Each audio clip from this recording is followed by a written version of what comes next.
Hey, what's up guys? Bass Fishing 243 here, and today I just want to talk about really where I see the channel going in the next 2 months, 3 months, 6 months, and so on.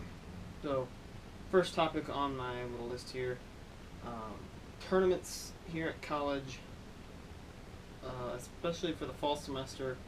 The tournaments are really lacking in number. I just learned that what I thought was going to be the big trail for the fall semester, not very many people from Missouri State go there, or go on that trail. Arkansas Collegiate Series, nobody went to Arkansas River, only one person went to Bull Shoals by himself, and he didn't actually tell me. I wanted to go to Bull Shoals really bad, but he didn't. He just, like, the night of the tournament, decided he was going to go and didn't tell me. So therefore I cannot qualify for that championship. I can't get into the championship for the Arkansas Collegiate Series. May or may not fish Ouachita, which is the last qualifier tournament, and even then I'm not going to qualify, so it's not even worth it to me. It would be more worthwhile for me to go to Ouachita just to get video footage than it would be to actually qualify for the championship. So as far as tournaments, especially for this fall semester, they're going to be pretty low in number. There's a tournament coming up soon on Vandalia Lake that I may or may not get the opportunity to go fish. I don't know yet. It just depends on boat situations, and since I do not have a boat, I am at the mercy of those who do. So that's going to make things a little tricky for me trying to get out on the water with both my GoPros and do some filming. So the next topic I really want to talk about is the farm pond videos. Since I'm down here in college, I'm not going to have the opportunity to go to the farm very often. And second, since I now have the opportunity to go and fish Table Rock, Stockton, Beaver, Grand Lake of the Cherokees, just whenever these guys that do have boats go to those lakes, don't expect very many more pond videos. And I'm sure a lot of you guys love that, because personally, I don't really like fishing the pond. I don't like recording the pond. It just makes me feel super cheap, to be honest, because you can actually go out there and on your 4th cast, you'll hook one. And then take 8 casts later, boom, you'll hook another one. It's incredibly easy to catch fish out there. And I've had several people comment saying, "You're fishing that pond, you stock that pond, it's so easy to catch fish." It's like, well, yeah, it is. It is easy to catch fish. That's why I use it, because I can go out there and spend 30 minutes and film a YouTube video in 30 minutes. Maybe 45 if it's a really hot day out. So yeah. There's no... I mean, I worked with what I had. And back then, I could only have access to the pond and bush wildlife, which is why I did the Ultimate Guide to Bush Wildlife, which whenever I go back to visit next summer, me and Tanner will continue the Ultimate Guide. We would just pick up as if the summer had never ended, just a year later. So we'll pick up with that next summer, because by now all the boats on bush wildlife would have been gone. So yeah, just basically don't expect many more pond videos, so on. Anyways, next topic is I'm going to be getting quite a bit newer GoPro equipment to use for filming. So if you didn't know, what's recording right now is my new Hero 3 Plus Silver. I got it on eBay 3 weeks ago. I want to say 3 weeks ago. Bought it manufacturer refurbished, so it's from GoPro certified on eBay. It was like $70 off because it's refurbished. So yeah, but in the Table Rock video, I mentioned that the GoPro had a software glitch. Well, when I got the camera, I synced it to my phone, and it told me that there was a software update. So it also offered if it wanted to do the software update through the GoPro app. So I decided, sure, why not? And I updated it through the app. And apparently, according to GoPro customer support, when you do that, it has the possibility of missing a file. And so apparently there was just a complete file missing from the update that allowed whatever videos I was recording to be corrupted, so I couldn't view them.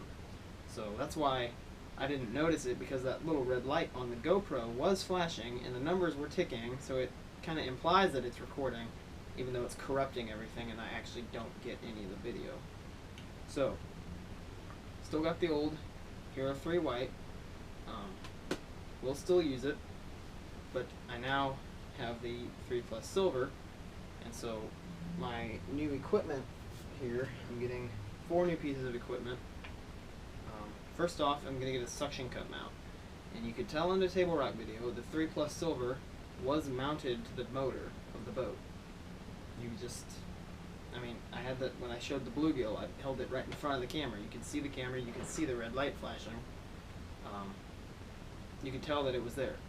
That was actually Paul's suction cup mount, so I loved it so much that I am definitely getting my own. That fixes one of my problems with my videos, is that I only have one camera angle, and that camera angle has always been on my head. So I'm going to stick the second camera on the back of the boat, and therefore I have 2 camera angles. I got a third person and a first person, and it will look really, really nice. But the other problem that I see with my videos is audio quality. You're hearing me right now pretty well because I'm using the 3 Plus Silver's built-in microphones, and it's not in housing right now. Those housings, they really cut out your audio a lot. It's actually horrendous how badly the housings ruin the audio. So, to fix this problem, I'm going to get 2 pieces. They're very similar. I'm going to get the frame and the skeleton housing. Now the frame is going to go on the 3 Plus silver, and I'm going to take the 3 Plus silver and actually put that one on my head. So the 3 Plus silver is going to be on my head. It's got access to the USB port, which is the big thing why I want the frame. And to put on the frame, I've decided I'm going to go with the Polar Pro mic. I will throw a picture up of it, for GoPro. And I've been listening to a lot of different of these external microphones. My YouTube search history is flooded with external microphones for GoPro. And I decided the Polar Pro is the cheapest, but it also cheapest for as good a quality as you get. Obviously, I don't want to spend $200 for a Rode microphone when I don't even have 200 subs yet. As of recording this, I only have 150.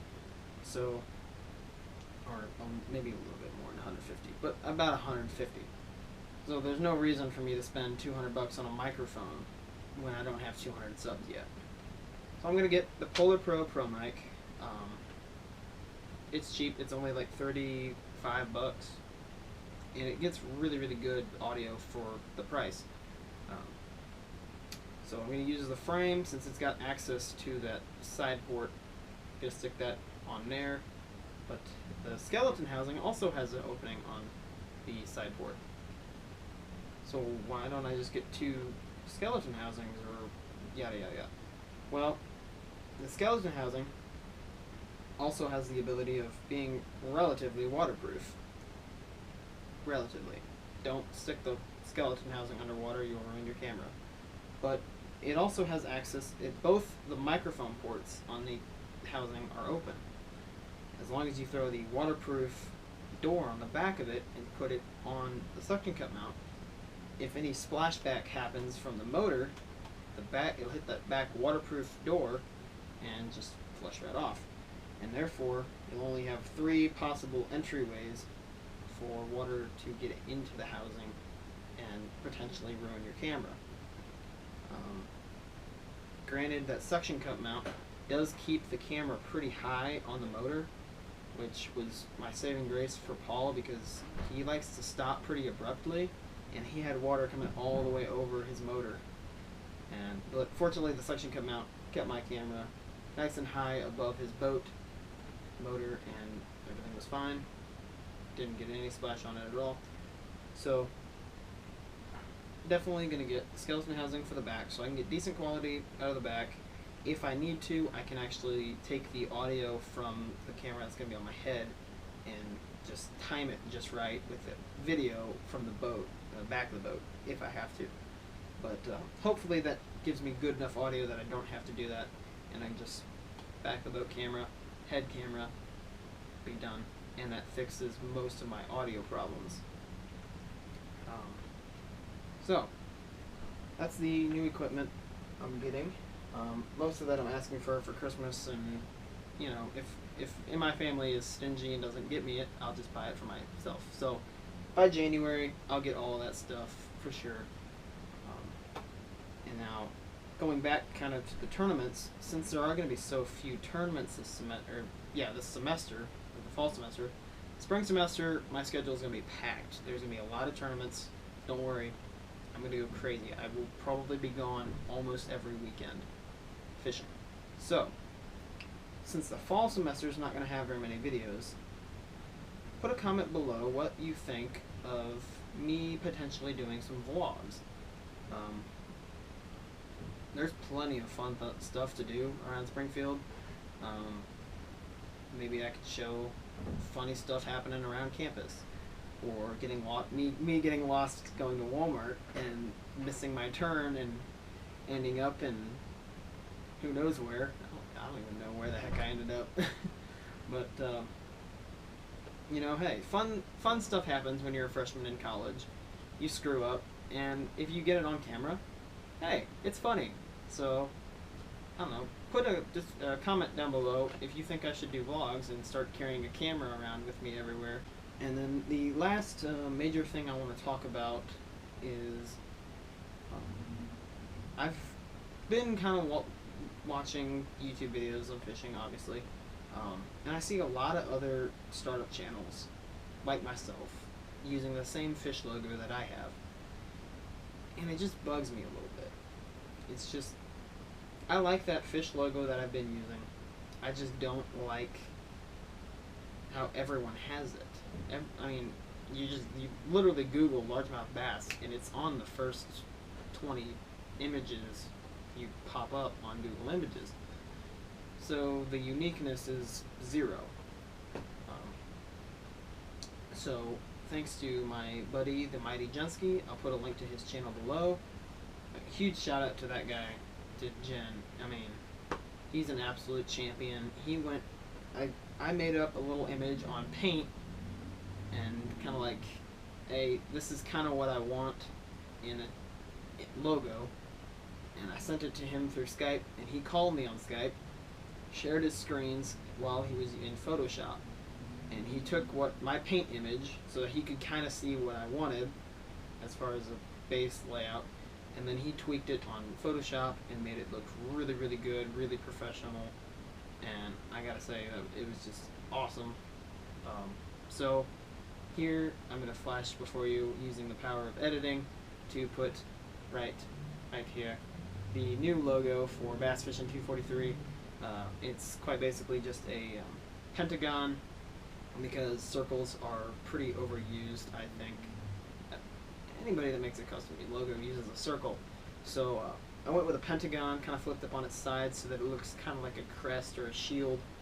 And then just inside, it's got a beveled edge so that it kind of looks like a real gold banner type thing on the inset. And then it's also got 243 in the middle, because I'm bass fishing 243. And we went with a kind of a drop shadow and that same beveled edge there to kind of make it look like it was like real metal. So I gotta say, it turned out, I really like the way it turned out. So that's really all I've got to say. Again, huge thank you to TheMightyGenskii for helping me out. He does gaming. He's a gaming YouTuber. I've got a fruit fly in my face. Okay. He's a gaming YouTuber, so you may or may not, if you're here for fishing, you may or may not like his gaming videos, but the link will be in his description, in the description nonetheless. I will see you guys later. Peace.